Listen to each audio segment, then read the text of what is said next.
حضرت یعقوب علیہ السلام کا بے ہوش ہونا، اور ایک روایت میں ہے کہ ادھر حضرت یوسف علیہ السلام کنویں میں پریشان تھے اور حضرت یعقوب علیہ السلام نے ادھر سارا دن رنج و غم میں گزارا۔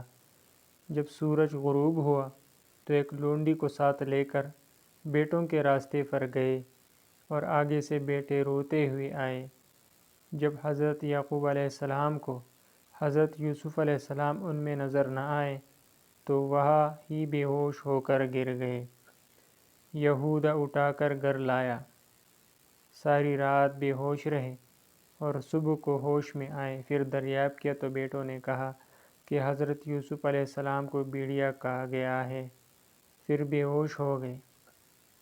پھر جب ہوش میں آئے تو فوراً فرمایا، اے عزیزو، میرا نور چشم کہاں ہے؟ پھر بے ہوش ہو گئے۔ ہوش میں آنے کے بعد روبیل یا رویل نے کہا، اے میرے باپ، اللہ تعالیٰ آپ کو صبر جمیل عطا فرمائے۔ یوسف علیہ السلام کو تو بھیڑیا کہا گیا ہے۔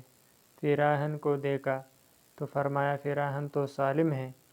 عجیب بھیڑیا تھا کہ یوسف علیہ السلام کو تو کہا گیا مگر فراہن کو کچھ بھی نہ ہوا۔ جا اس بھیڑیے کو پکڑ لاؤ۔ حضرت یوسف علیہ السلام کے بھائی بڑے پہلوان تھے۔